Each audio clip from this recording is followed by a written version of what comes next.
Sur cette ancienne taraudière, Julien le Breton ramasse et cueille tout ce que la nature veut bien lui offrir. Tarots de montagne, tiges de chouchoute, piments, galangas, papayes, haricots sauvages. Ici, tout pousse naturellement et l'ancien biologiste sait reconnaître et valoriser chaque plante. En s'installant au col de la Pirogue il y a 13 ans, Julien et sa famille ont adapté leur mode de vie à l'environnement local. Alors, le principe ici, c'est d'avoir des plantes les plus adaptées aux conditions naturelles. On les laisse vraiment se débrouiller le plus possible. Et pour cela, utiliser toutes les plantes rustiques qu'il y a ici depuis des siècles, voire des milliers d'années pour certaines, c'est ce qu'il y a de plus simple. Et puis surtout, ce qui est super, c'est de reprendre tous ces légumes très communs, très rustiques, et puis de les transformer pour arriver à les sublimer un peu et à faire des choses que même les goûts modernes peuvent accepter. Depuis 3 ans, Julien et 2 autres agriculteurs ont créé le collectif Food Forest Connexion qui propose des menus 100% bio et locaux. Dans ma recette, j'ai besoin de farine. Et là, on va utiliser le taro de montagne pour faire de la farine. Pour réaliser ces farines, Julien a installé un séchoir solaire sur son toit.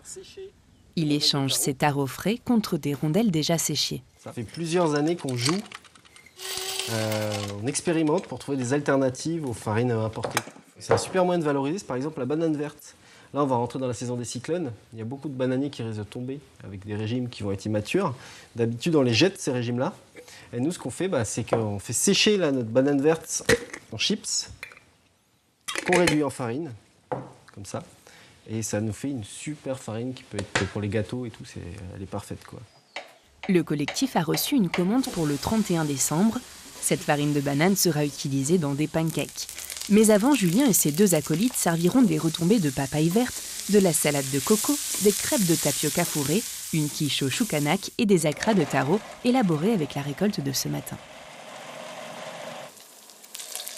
Souvent, on dit que c'est impossible d'être autosuffisant en Calédonie. Alors nous, on montre qu'en faisant le plus naturellement possible, on arrive à produire ça. Regarde. Plein de goût. Bien épicé, bien relevé, pas trop salé. Je me remercie. Suivez l'info sur Guyana Première, télé, radio et internet.